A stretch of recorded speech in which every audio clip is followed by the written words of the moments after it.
Coronavirus, la pandemia. ¿Cuáles son los síntomas? ¿Cómo se transmite? ¿Qué puedo hacer para protegerme y prevenir la propagación de la enfermedad? Nuevo padecimiento que ha encendido las alarmas de los sistemas de salud. Coronavirus, la pandemia. ¿Qué tal? ¿Cómo está? Muy buenos días. Bienvenido a Coronavirus, la pandemia. Esta producción desde los medios de la Universidad de Guadalajara en México para más de una treintena de emisoras, tanto en México como en América Latina, que prestan su señal para llevarles información oportuna y de interés público sobre la enfermedad de la COVID-19 en este programa. Es la emisión número 241 de esta producción y ya son 241 emisiones que se están dando a partir de que se decretó la pandemia por la Organización Mundial de la Salud.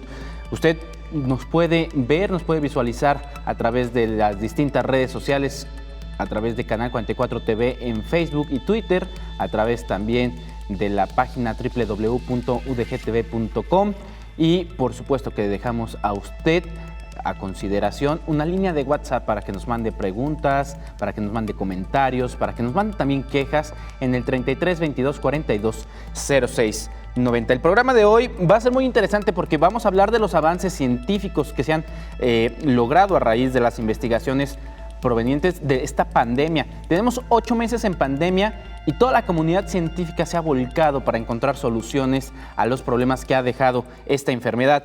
Investigadores también determinan los factores de riesgo por una COVID de larga duración. Los enfermos graves tuvieron una disminución en coeficiente intelectual equivalente a 10 años y asegura el gobierno de Venezuela que cuenta con un medicamento para combatir la COVID-19. Como lo sabe, este es un programa con una mirada internacional desde Iberoamérica y bueno, vamos a tener enlaces con corresponsales en Italia y en Honduras y por supuesto nuestro reporte de todos los días desde Ginebra, donde se encuentra la Organización Mundial de la Salud. Pero para comenzar con la información, este año del 2020 será considerado como el año de los grandes avances en la ciencia y la tecnología médica para detener la COVID-19. En menos de un año han surgido avances en genética, bioinformación médica, inteligencia artificial, tecnología y una serie de investigaciones para el desarrollo de pruebas de detección del nuevo coronavirus, así como para una vacuna y tratamiento para atacar a la COVID-19. Desde el surgimiento del virus SARS-CoV-2 en China comenzó el avance y coordinación científica internacional con la secuenciación del virus a finales de diciembre de 2019, identificando como el agente causal de la enfermedad respiratoria COVID-19 por la Organización Mundial de la Salud. Además de estudios científicos que con frecuencia surgen, son los diferentes efectos y daños que va ocasionando la nueva enfermedad coronaria en pacientes con síntomas y en aquellos que cursan de forma asintomática. La COVID-19, además de poner a temblar a los sistemas de salud, puso a investigar y analizar nuevos proyectos para prevenir infecciones. La creatividad surgió en todos los sectores del mundo, desde el hogar hasta las grandes empresas farmacéuticas. En cada país ha surgido ciencia. 2020, además de ser considerado el año de la pandemia COVID-19, es el año de la dinastía científica. Entre los avances en la ciencia y tecnología destaca diagnósticos ultrarrápidos, algunos estarán saliendo en diciembre, creatividad en el desarrollo de cubrebocas, productos de higiene y de protección para inhibir los virus respiratorios, tecnología que destruye el virus coronario en ambientes laborales y hogares de forma permanente, robots que miden la temperatura, cuida y atiende a pacientes con COVID-19, equipos médicos de alta especialización, combinación de terapias. Otros avances han sido la telemedicina, el Big Data, un factor elemental para ver las mutaciones, expansión y su virulencia. La geolocalización y controles de movimiento a través de la información móvil para ubicar los sectores donde hay mayor riesgo de contagio a fin de identificar y establecer acciones. Bioimpresiones 3D y el uso de los teléfonos móviles para detectar el virus y rastrear su ubicación en los últimos días. Aunque hay grandes avances en la biotecnología y tecnología médica, ya 10 meses de la pandemia COVID-19, que en el mundo registra 43.895.000 contagios y más de 1.160.000 decesos, la mejor tecnología de prevención es el uso de cubrebocas, el distanciamiento social, el lavado de manos y la ventilación en los hogares. Informó Isaura López Villalobos. Pues ahí tiene usted los esfuerzos que ha hecho la comunidad científica en todo el mundo para aprovechar el tiempo y tratar de encontrar respuestas a estas preguntas que nos ha dejado la enfermedad de la COVID-19 ocasionada por este virus nuevo, el SARS-CoV-2, esta nueva cepa que tiene menos de un año en el planeta y que ha ocasionado estragos impresionantes. Ahora nos vamos hasta Ginebra, Suiza. Allá nuestro corresponsal Antonio Broto, corresponsal de la agencia EFE, nos va a dar el reporte de lo que ha sucedido en las últimas horas en la Organización Mundial de la Salud. Hola, ¿qué tal? Buenos días, Omar, y buenos días a todo el auditorio de Canal 44. Los casos de COVID-19 en el planeta ascienden hoy a 43,3 millones después de que se registrasen 357.000 nuevos contagios en las últimas horas, de acuerdo con las estadísticas de la Organización Mundial de la Salud. Los fallecidos se mantienen en 1,1 millones, 4.600 más que en la jornada anterior. América sigue siendo la región más afectada, con 19,7 millones de casos, aunque Europa, con 9,6 millones, es la zona con más contagios diarios, unos 200.000. Países del viejo continente como España, Francia o el Reino Unido reportan a diario decenas de miles de nuevos casos, con cifras de contagios muy superiores a las de la primera oleada de marzo y abril, aunque las cifras de mortalidad se mantienen por debajo de aquellos meses. Francia ya es el quinto país más afectado del mundo en número de casos absolutos, con 1,1 millones, solo por detrás de Estados Unidos, India, Brasil y Rusia, a la que podría superar en los próximos días Francia si mantiene su alta tasa de casos diarios. España está en séptima posición, también con más de 1 millón de casos, y el Reino Unido ha ascendido a la novena, con casi 900.000. En Latinoamérica, las gráficas de nuevos positivos aún difieren en los países más afectados. Mientras siguen en ascenso en Argentina o en Colombia, son estables en México y bajan en Perú. Queda para la esperanza la cifra de pacientes recuperados en el planeta, 3/4 partes del total, es decir, más de 32 millones. Reportó desde Ginebra Antonio Broto para el programa Coronavirus, la pandemia. Pues ahí tiene usted cómo han continuado los casos, el aumento de casos en todo el planeta. Hay rebrotes ya en algunos países de Europa, hay repuntes en algunos estados de la República, entre ellos Jalisco. En el canal 44.2 de esta señal del canal 44, el gobernador de Jalisco está dando su mensaje para la activación del botón de emergencia. Vamos con la información. Investigadores determinan los factores de riesgo por una enfermedad que hay que aprender a vivir con ella. Va a ser una enfermedad de larga duración y mientras no tengamos una vacuna y un tratamiento eficaz, pues tendremos que vivir con ella. Nuevo estudio científico al que tuvo acceso la BBC reveló que la manifestación de varios síntomas iniciales aumentan el riesgo de padecer COVID de larga duración, y la fatiga es uno de los síntomas de esta cronicidad. La investigación realizada por el King's College de Londres también mostró que ser mujer, tener sobrepeso y sufrir de asma aumentan el riesgo. El propósito del estudio es poder desarrollar un sistema que advierta sobre pacientes que podrían necesitar cuidados adicionales o beneficiarse de tratamientos tempranos. Los científicos estudiaron detalladamente los datos para encontrar patrones que pudieran predecir quién podría resultar afectado por la enfermedad crónica. Los resultados que serán publicados online demuestran que la COVID de larga duración puede afectar a cualquiera, pero algunos factores elevan el riesgo. Por ejemplo, el tener más de 5 síntomas diferentes durante la primera semana fue uno de los factores de riesgo clave. El paciente que presenta tos, fatiga, dolor de cabeza, diarrea y que haya perdido el sentido del olfato estaría en mayor riesgo que alguien que solo tuviera tos.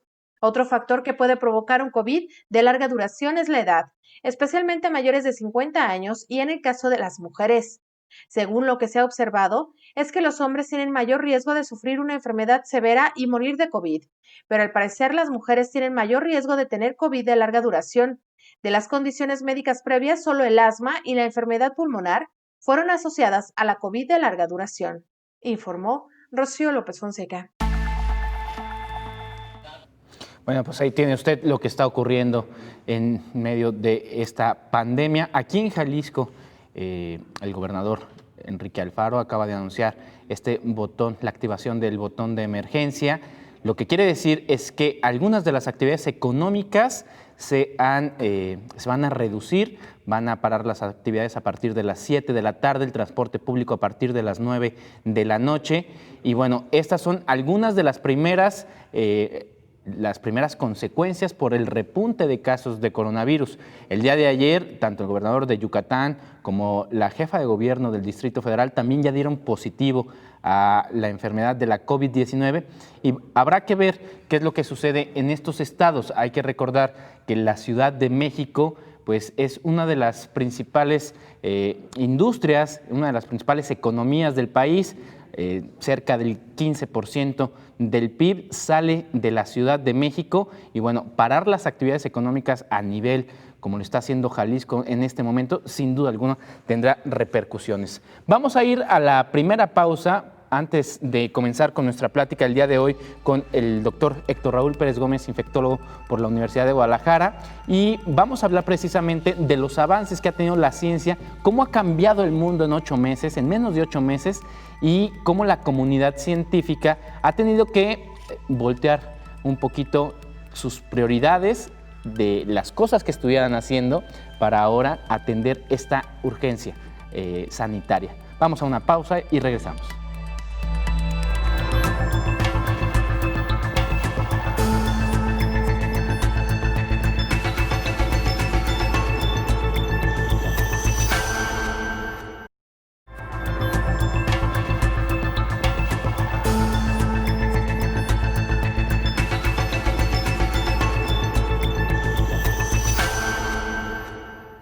Regresamos a Coronavirus, la pandemia. Muchísimas gracias por continuar con nosotros. El día de hoy se lo estamos dedicando a los avances científicos de las diferentes ramas y disciplinas que han volcado sus esfuerzos para encontrar respuestas a las preguntas que nos ha dejado la enfermedad del coronavirus, la COVID-19.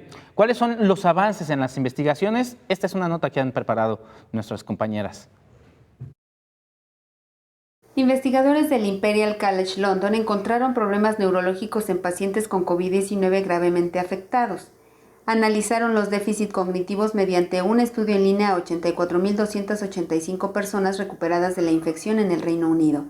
Aquellos que estuvieron hospitalizados y que fueron asistidos con un ventilador tuvieron una disminución promedio de 10 años en el rendimiento global entre las edades de 20 a 70 años. Fue mayor que el déficit promedio de 512 personas que indicaron que habían sufrido previamente un accidente cerebrovascular y las 1.016 que informaron problemas de aprendizaje. A manera de comparación, en una prueba de inteligencia clásica es equivalente a una diferencia de 8.5 puntos en el coeficiente intelectual. Los investigadores analizaron los datos de las pruebas cognitivas de los participantes de la prueba de inteligencia británica Great British, que completaron un cuestionario sobre la infección por COVID-19 sospechosa y confirmada. De los 84.285 participantes, 60 informaron haber sido conectados a un ventilador, otros 147 fueron hospitalizados sin ventilador, 176 necesitaron asistencia médica en el hogar por dificultades respiratorias, 3.466 tuvieron dificultades respiratorias y no recibieron asistencia médica, y 9.201 informaron estar enfermos sin síntomas respiratorios, informó Elizabeth Ortiz. Y en más información, asegura el gobierno de Venezuela que cuenta ya con un medicamento para combatir la COVID-19. El gobierno de Venezuela presentó ante la Organización Mundial de la Salud un medicamento contra la COVID-19, luego que el presidente Nicolás Maduro aseguró que los científicos venezolanos han hallado una molécula que combatiría la enfermedad. La vicepresidenta venezolana Delcy Rodríguez explicó que han iniciado los trámites internacionales para buscar la certificación y el registro de este hallazgo, para después proceder a una producción masiva. La funcionaria se reunió con el representante de la OMS y de la Organización Panamericana de la Salud en Venezuela, Pierre Valladelli, a quien comunicó el hallazgo de la molécula DR10 y ha detectado otras líneas de investigación y avances de la comunidad científica venezolana en referencia al coronavirus. Sin embargo, expertos aseguran que no hay evidencia científica que avale este tratamiento.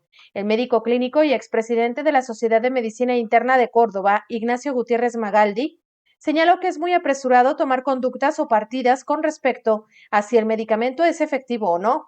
Señaló que puede ser alentador, pero se necesitan resultados concretos. Es muy rápido para hablar sobre un medicamento que neutralizaría al COVID-19.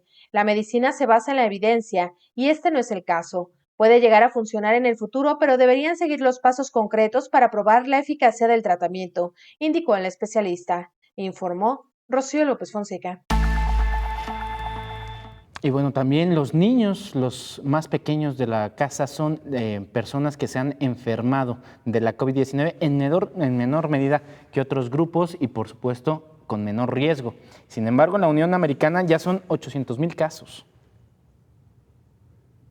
La Academia Americana de Pediatría reportó que las cifras actualizadas de COVID-19 en los niños representan el 11% de los casos totales. Los casos en niños ya suman 792,188 de acuerdo con el reporte más reciente de la organización médica. El informe del mes de octubre señala que 11 estados informaron 15% o más casos de la infección en población infantil. Sin embargo, la tendencia indica que en Nueva Jersey y Nueva York solo 4.6% o menos de los casos eran en este sector. La tasa general por cada 100,000 niños de la población es de 1,053 casos en la Unión Americana hasta ahora. En comparación con el reporte anterior, hubo 94,555 infecciones nuevas, un incremento del 14% en solo 2 semanas. En cuanto a las pruebas, los niños representan entre el 5% y el 17% del total de los test estatales, y entre el 3.5 y el 14.5% de los niños evaluados dieron positivo. Por otro lado, 24 estados reportaron hospitalizaciones. Los niños representan entre el 1% y el 3.6% de los ingresos a clínica. En cuanto a la mortalidad, 16 estados informaron 0 muertes infantiles. Las pérdidas humanas en este grupo de la población es hasta del 0.23% respecto a todas las defunciones por COVID, informó Elizabeth Ortiz. Muy bien, pues ahí tiene usted lo que ha ocurrido en las últimas horas. Los niños también han sido un sector de la población que ha sido afectada por esta enfermedad. Saludo en el estudio al doctor Héctor Raúl Pérez Gómez. ¿Cómo está, doctor? Qué gusto saludarte, Omar. Muy bien, buen día. A ver, en 8 meses la comunidad científica ha dejado de hacer lo que estaba haciendo por enfocarse, muchos de ellos y muchas de ellas, en encontrar respuestas, encontrar una solución eficaz a esto que, por lo menos en Jalisco, ya nos volvió a guardar, y es la enfermedad de la COVID-19. ¿Cómo esta enfermedad ha cambiado las prioridades del planeta? Sí ha cambiado prioridades, indudablemente, en el ámbito científico. Efectivamente, muchos grupos de investigación, sin haber dejado necesariamente sus líneas habituales, sí han volteado a ver a COVID-19 con propósitos de tanto hacer investigación clínica, investigación básica, investigación en el ámbito de la salud pública y la epidemiología, investigación económica, social, porque el impacto que ha tenido COVID es pues prácticamente a todos niveles y además a la mayor parte de áreas del conocimiento en el mundo. Vayamos al principio. Y el principio es diciembre del 2019. China lanza una alerta y un comunicado a la Organización Mundial de la Salud diciéndole estamos teniendo un incremento de casos de un tipo de neumonía grave que lleva a hospitalización a los pacientes. No tenemos claro cuál es el patógeno responsable, pero todo parece indicar que se trata de un nuevo virus. Y en muy pocos días aparece una publicación en la revista New England Journal of Medicine en la que los principales clínicos investigadores chinos en Wuhan que vieron estos primeros casos, publican fotografías de microscopía electrónica en donde se observa esta partícula viral cuyas características morfológicas en la microscopía electrónica dan evidencia de que se trata de un coronavirus. Casi de inmediato, Omar, este coronavirus es secuenciado. ¿Y qué es secuenciar? Digámoslo coloquialmente, es desmenuzarlo para conocer las proteínas que lo integran, para conocer la secuencia del ácido ribonucleico que lo integra. Este es un virus RNA. Y para conocer particularmente las proteínas responsables de su estructura y las proteínas responsables de su funcionamiento, su replicación, la manera en la que infecta a la célula humana y la manera en la que se reproduce en el interior de la célula humana. Fíjate, Omar, todo esto ocurrió en el lapso de un mes aproximadamente. Entre la alerta del gobierno de China, que fue el 27 de diciembre. Sí, y la identificación del genoma viral. Esto hace 20 años hubiera sido impensable en el tiempo récord que ocurrió. Por supuesto, hace 20 años se hubiera secuenciado y se hubiera definido perfectamente bien también el genoma viral, pero no en el tiempo récord en que esto ocurrió.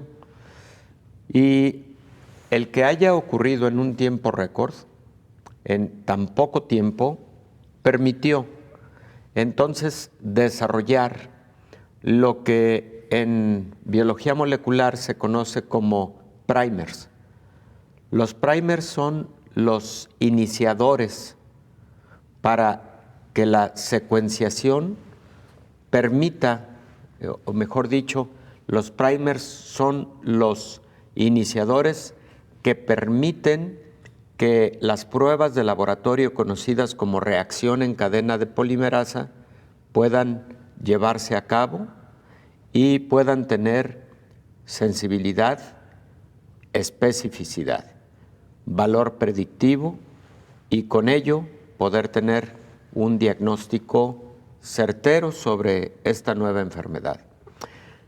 En tiempo récord, entonces, estos iniciadores o primers tuvieron distribución hacia muchos laboratorios en el mundo. Y además, muchos laboratorios en el mundo desarrollaron sus propios primers, de tal manera que también en muy poco tiempo se pudo hacer un comparativo de la calidad de los iniciadores o primers y a partir de este comparativo poder tener ahora estandarizado cuáles son los iniciadores que deben estarse utilizando preferentemente en el mundo para el diagnóstico a través de una PCR.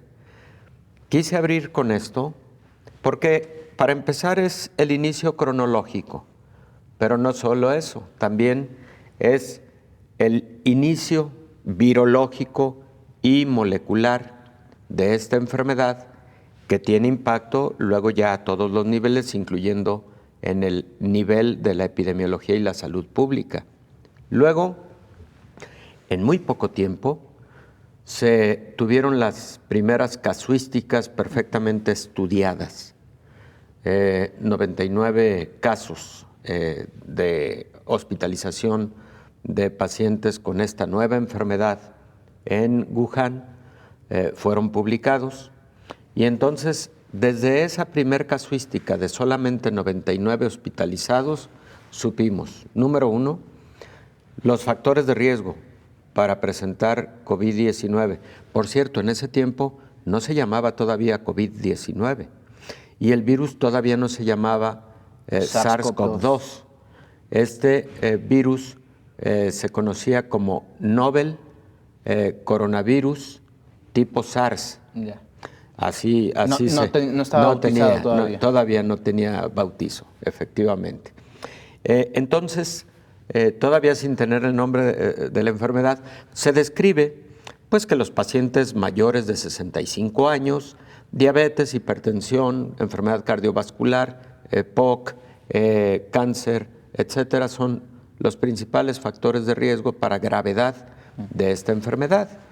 Y también en poco tiempo se describe que la enfermedad tiene 85% de posibilidades de presentarse como forma leve o moderada y 15% como una forma grave o crítica. Es decir, se le da toda la caracterización a la enfermedad. Y también en muy poco tiempo, porque tuvimos muy rápido publicaciones que además de describir el tipo de neumonía con las características radiográficas de la enfermedad, con las características de la evolución de la enfermedad, también en muy poco tiempo conocimos las principales manifestaciones extrapulmonares de la enfermedad. Oímos una cápsula muy interesante de nuestra compañera Rocío y de Elizabeth Ortiz. El de Elizabeth particularmente nos detalló sobre secuelas neurológicas y neurocognitivas de la enfermedad. Bueno, pues eso se empezó a delinear muy pronto como una secuela de pacientes con COVID-19. Entonces, la investigación clínica avanzó también a pasos agigantados y ya conocemos la mayor parte del espectro clínico de la enfermedad. Doctor, si me lo permite, voy a dar una pausa. Regresando, tengo una entrevista con el gerente de investigación, la gerente de investigación médica de Laboratorios Carnot para hablar precisamente de un nuevo gel y spray que bloquean o inactivan partículas que pudieran causar enfermedades respiratorias. Pero después de ello, quiero platicar con usted de cómo podemos diferenciar, por ejemplo, con otras pandemias, como la pandemia de influenza, aquella del H1N1 de 2008, y cómo podemos compararlas para decir, hoy la ciencia está siendo mucho más veloz o está obteniendo resultados mucho más rápido. Vamos pues a una pausa y nosotros continuamos aquí en Coronavirus, la pandemia.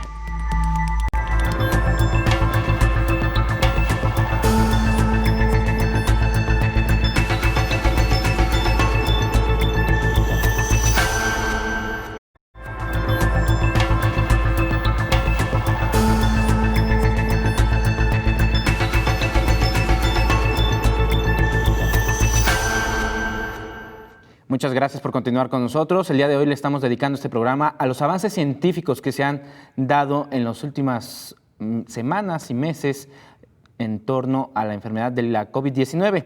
Y hay algunas investigaciones, por ejemplo, la siguiente, que tiene que ver con leche materna. Científicos de Cuba continúan con el desarrollo de métodos de diagnóstico y candidatos vacunales de factura nacional que le permitan al país enfrentar la pandemia por el virus SARS-CoV-2 causante de la COVID-19.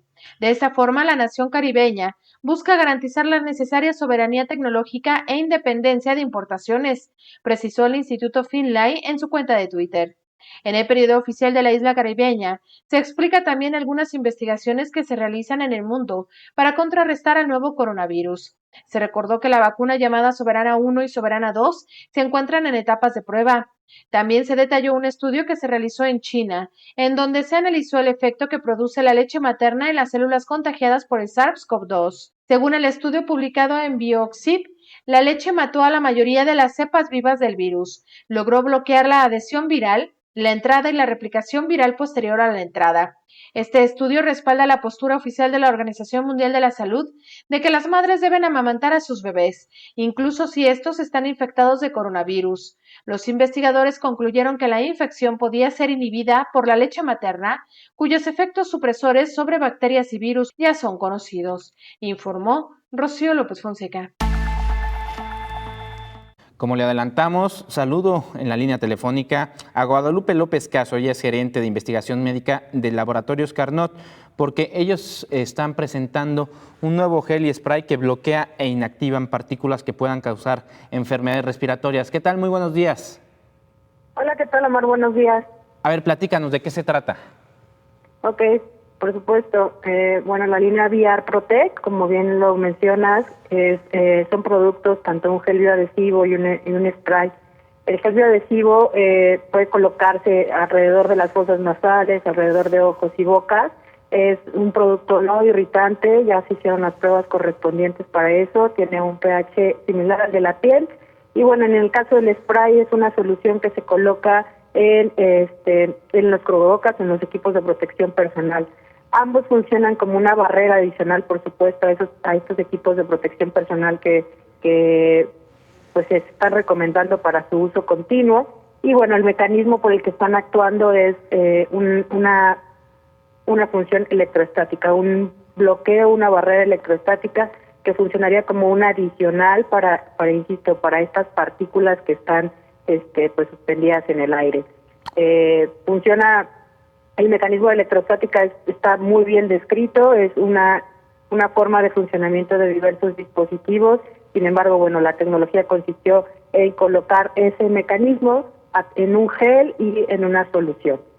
Estos dos productos que ustedes están poniendo a disposición del público, ¿ya recibieron algún tipo de validación por parte de las oficinas como Cofepris o como alguna otra? Así es. Actualmente, bueno, este producto se va a lanzar por cuestiones de ponerlo a disposición en este momento como un cosmético que cumple las características actuales para que pueda utilizarse sobre la piel, y se está trabajando para tener una categoría de dispositivo médico con la Cofepris. Esto porque, bueno, la Cofepris en este momento está trabajando como marchas forzadas por toda la situación. Pero sin embargo, bueno, en un par de meses contaremos también con una aprobación de tal índole como dispositivo médico. Bueno, pues ahí tiene usted este producto. Muchísimas gracias. No, de qué, muchísimas gracias y saludos a todos. Gracias. Nosotros continuamos con la charla con el doctor Héctor Raúl Pérez Gómez. Doctor, a ver, para poder hacer una comparación de qué tan rápido estamos avanzando para entender la COVID-19 con otro tipo de pandemias que hemos vivido. Recuerdo precisamente la del H1N1, que fue la de la influenza en 2008. ¿Allá cuánto tiempo tardamos, por ejemplo, en identificar el genoma? Probablemente 2 meses. Y además, creo que una de las grandes diferencias fue el tiempo que tardamos en tener a disposición mecanismos de detección molecular, que posiblemente haya sido también alrededor de 2 meses, 2 meses y medio, es decir, el doble del tiempo que llevó en este caso a tener una prueba de laboratorio óptima para el SARS-CoV-2. Luego, mira, tuvimos relativamente rápido un medicamento en aquel tiempo y tuvimos también relativamente rápido una vacuna. Lo que ocurre es que, para empezar, la experiencia para el desarrollo de vacuna que tenía el mundo y que tiene en la actualidad el mundo con respecto a influenza es ya una experiencia muy recorrida, una gran experiencia, y ya se tienen plataformas desde hace muchos años para el desarrollar vacuna contra influenza diferente cada año, como lo es para la influenza estacional. Recordemos que la vacuna del año pasado no es igual a la actual y la del próximo año seguramente no será igual a la actual. De tal suerte que eso, jugó a favor de el mundo científico contra la pandemia del 2009 de influenza H1N1. En este momento en el que se desarrolla una vacuna contra SARS-CoV-2, aunque se han estado utilizando plataformas moleculares que se utilizaron para el desarrollo de otras vacunas, de cualquier manera hubo que hacer diversas adaptaciones para que esto fuera posible. Lo voy a poner de una manera relativamente sencilla. Algunas vacunas, las que pueden estar más pronto a disposición internacional, mundial, están siendo desarrolladas con virus inactivados, con la partícula viral completa inactivada. Ese proceso evidentemente es complejo, pero posiblemente no sea tan complejo como las vacunas conocidas como recombinantes. Las primeras de ellas son las que está desarrollando principalmente China, y tengo la impresión de que van a ser las primeras en el mercado. Es mi impresión. Las otras vacunas que son de tipo recombinante tienen mayor complejidad en su desarrollo. ¿Por qué motivo? En esas vacunas se tienen que purificar partículas del virus con el propósito de que sea esa la partícula que genera el reto al sistema inmune y no el virus completo, aunque sea inactivado. Eso lleva más tiempo y tiene mayor complejidad. Pero hay unas que dependen de una plataforma en la que el RNA del virus se le entrega a otro virus conocido como adenovirus para que, utilizando su maquinaria genética, replique el RNA, y ese RNA del coronavirus genere finalmente proteínas que son las que se van a utilizar como antígeno, como inmunógeno, es decir, la proteína que le va a generar el reto al sistema inmune.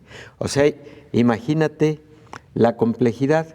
Estas entonces vacunas recombinantes que utilizan un vector, y ese vector es el adenovirus, en su fase de desarrollo de investigación básica fueron más complejas, han sido más complejas. Habrá que ver cuáles de ambas son más efectivas y seguras.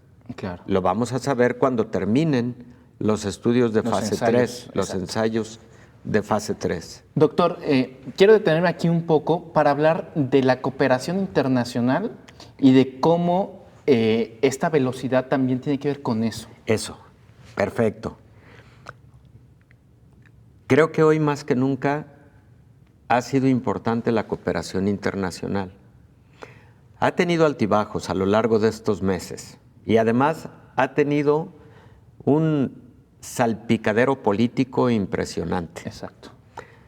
Pero la cooperación internacional vista en su, llamémosle, pureza de la ciencia y la tecnología, ha sido muy importante. Fíjate, por ejemplo, el esfuerzo COVAX, de alguna manera coordinado por la Organización Mundial de la Salud. Recordémosle a la audiencia qué es COVAX. COVAX es un consorcio que se ha generado para que los desarrolladores de vacunas, para que los científicos que están desarrollando vacunas intercambien información y eventualmente hasta intercambien plataforma de desarrollo molecular para que sea más rápido el desarrollo de estas vacunas. Liderado por la Organización de las Naciones Mundial Unidas. de la Salud. Y ahí muchos países se han adherido, incluyendo México y varios países de América Latina. Es un proyecto muy interesante porque indudablemente va a contribuir a acortar los tiempos para la generación de la vacuna. Pero también, por ejemplo, hay un proyecto grande también de la Organización Mundial de la Salud, a través del cual la cooperación es para el desarrollo de fármacos antivirales, por ejemplo, o también para investigar estrategias de tratamiento que puedan disminuir la mortalidad, la letalidad que genera este virus y para disminuir también la gravedad o el riesgo de hospitalización y eventualmente intubación endotraqueal. Es así como más rápido se reúnen casuísticas de pacientes con propósito de tener ya definición de si un fármaco finalmente fue útil o no fue útil. Doctor, tengo que ir a una pausa, Vamos. pero vamos a seguir hablando sobre los avances científicos, la velocidad de estos y las diferentes plataformas que se han activado, y también vamos a entrarle quizá a esto de hacerlo desde lo público o desde lo privado, porque ya hay países que se están dando con todo para ver si, por ejemplo, la vacuna va a ser obligatoria y cuánto va a costar. Vamos a regresar con esto después de esta pausa.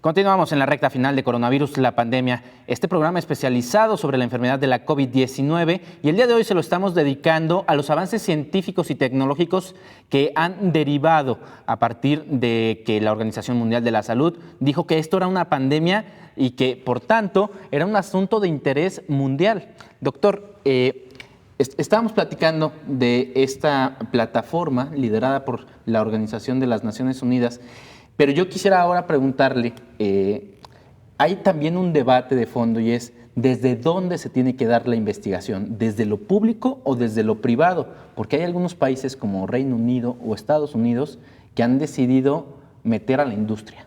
Yo creo que es ideal la colaboración entre lo público y lo privado.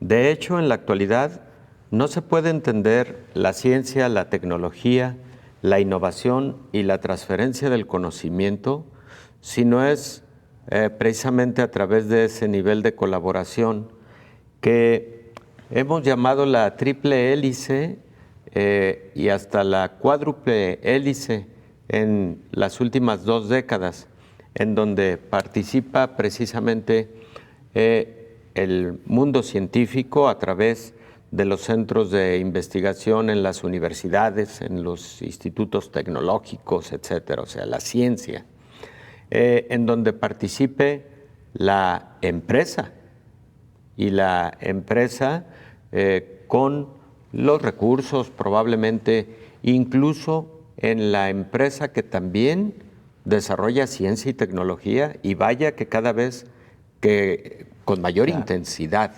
Hay muchísimos laboratorios que están haciendo eso. Claro, ¿no? y con más aporte de recursos. Y tercero, el gobierno, los gobiernos. La cuarta hélice, o el cuádruple hélice, pues sería la sociedad misma, o sea, la sociedad organizada, también, ¿no?, organizada. Y creo que lo ideal es la colaboración entre todos. Esa sería la mejor manera, porque se acortan tiempos, porque los recursos se optimizan, etcétera. Entonces, yo creo que sigue siendo el mejor mecanismo para la ciencia, tecnología, innovación y transferencia del conocimiento. Ahí es en donde está el futuro para desarrollar medicamentos, vacunas, etcétera, y para enfrentar de una manera más eficiente un problema de salud pública como el que estamos viviendo en este momento. Sin embargo, hay gobiernos que han decidido un poco renunciar a los aportes, al financiamiento de la ciencia, ¿no? Bueno, como bien sabemos, las tendencias políticas van variando de acuerdo a las características de los gobiernos o de los modelos políticos adoptados. Por ejemplo, los gobiernos que se asumen como nacionalistas, progresistas, etcétera, y que realmente tienen como antecedente político inmediato de hace algunas décadas esos modelos socialistas, por ejemplo, están muy orientados a no permitir mucho la participación de la iniciativa privada y del empresariado en modelos mixtos con el gobierno para el desarrollo de ciencia, tecnología, innovación y transferencia del conocimiento. Yo creo que independientemente de esas características económico-políticas de algunos gobiernos, lo que se debe visualizar es en cuánto tiempo podemos tener el beneficio, eficientes en el gasto para obtener el beneficio, y estoy refiriéndome al beneficio primario, que es el lograr contener esta pandemia y además el lograr fármacos, vacunas, etcétera, para poder mitigarla y poder beneficiar a quien la está sufriendo de forma directa. Ese es el beneficio primario. Pero además, en la medida en que más rápido la contienes, menos sufre la economía, menos sufre la sociedad en el futuro. Entonces, yo considero, pues, que el modelo de la triple o cuádruple hélice es el modelo ideal. Doctor, me quedan 2 minutos. Antes de despedirlo, preguntarle, estamos viviendo, por ejemplo, en Brasil, hay un fuerte movimiento antivacunas de personas que han decidido incluso llegar a los tribunales para que la vacuna no sea obligatoria en este país. Yo quisiera preguntarle, desde el punto de vista científico, ¿cuáles son los aportes de la vacuna en la historia de la humanidad? Las vacunas son un parteaguas en la historia de la humanidad en el área de la salud y con impacto a todos los niveles. Probablemente mira, y hay una publicación muy interesante hace algunos años, también en la revista de New England Journal of Medicine. Voy a tratar de rescatarla para luego comentarla aquí en el programa, porque habla de los 10 hitos en la historia de la medicina y el primero de ellos es la vacunación. La vacunación emprendida originalmente por Edward Jenner hace más de 200 años y que cambió completamente el rumbo de la salud pública. Otros avances son la anestesia, por ejemplo. Otro de los grandísimos avances es la aparición y desarrollo de los antibióticos. Otro de los grandes avances es la descripción de los ácidos nucleicos, el RNA y el DNA, con las investigaciones de Watson y Crick. Por cierto, el doctor James Watson, que estuvo aquí en Guadalajara en uno de los eventos organizados por el Hospital Civil de Guadalajara, ya te platicaré esa grata experiencia. Pero las vacunas son un avance impresionante en la historia de la medicina. Entonces, se han evitado millones y millones de muertes, sobre todo en niños, por enfermedades infecciosas gracias a las vacunas y gracias a que existen sistemas de vacunación universal. No solamente se salva el que se vacuna, porque se evita brote epidémico que también ha salvado la vida a otras muchas personas. Concluyo, yo creo que si esta vacuna contra coronavirus demuestra alta eficacia y alta seguridad, ¿tendría que ser obligatoria? Tendría que ser, en mi opinión. Y ahí los estados tendrían que responder.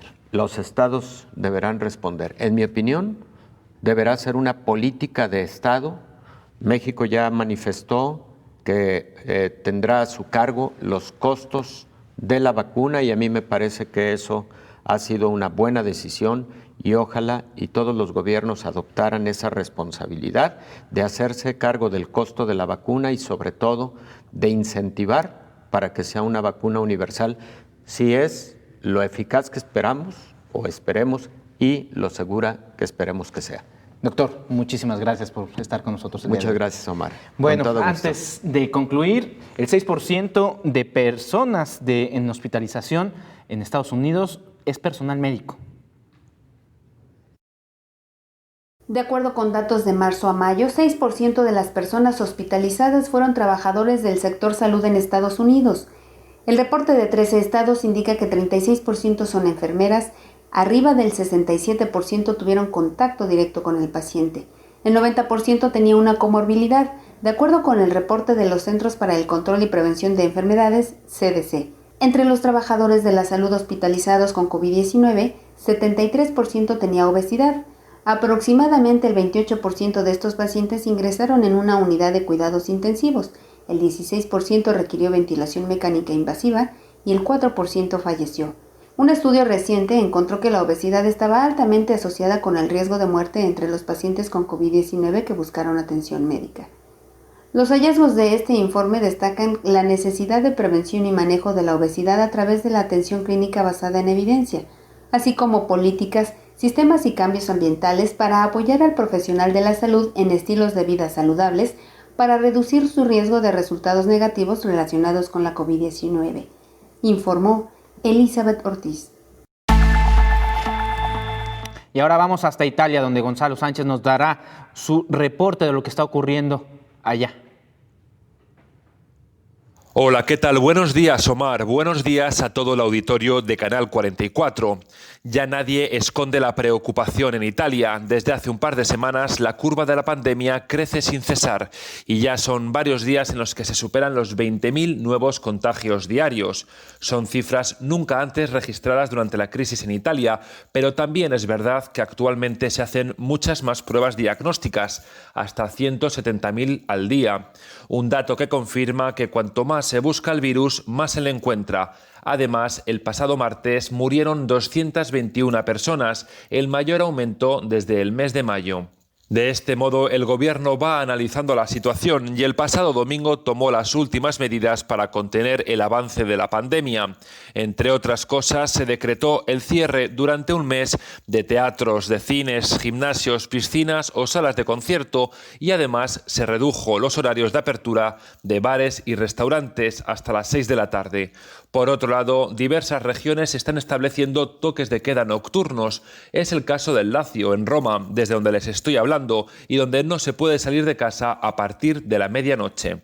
Sin embargo, el descontento crece en una Italia ya cansada de virus y que ve con gran preocupación los estragos que está provocando en su economía. Los dueños de los establecimientos cerrados se están manifestando pacíficamente para reclamar ayudas. Son restauradores, dueños de bares o taxistas. Y ayer el gobierno aprobó nuevas subvenciones para los más damnificados por valor de 5.000 millones de euros, unos 5.800 millones de dólares. Pero mientras este dinero llega, los empresarios denuncian su situación ruinosa y lamentan que tienen que cerrar después de haber invertido dinero en comprar mamparas y otro mobiliario para respetar las normas de seguridad. Por la noche, sin embargo, la tensión crece. En algunas ciudades como Roma, Turín o Milán se están registrando disturbios, al parecer promovidos por grupos radicales, pero son por el momento casos aislados que nada tienen que ver con las reivindicaciones de los empresarios más perjudicados por la crisis. Reportó desde Italia para el programa Coronavirus, la pandemia, Gonzalo Sánchez. Muchas gracias a Gonzalo por este reporte de lo que está ocurriendo allá en Italia. Acá en México, Jalisco ya se convierte la zona occidente de México, el estado quizá con más fuerza económica en el occidente de México, ya se ha convertido en el primer estado que implementa medidas restrictivas para el reconfinamiento. Entre ellas, todos los negocios donde las personas iban a convivir, por ejemplo, plazas comerciales, cine, gimnasios, van a comenzar a cerrar a partir de las 7 de la tarde y los fines de semana todo estará cerrado, el transporte público a las 9 de la noche, entre otros detalles que le podemos dar en esta señal a partir de la 1 de la tarde con mi compañero José Ángel Gutiérrez en Señal Informativa. Yo soy Omar García, le agradezco que me haya acompañado aquí en Coronavirus, la pandemia. Coronavirus, la pandemia.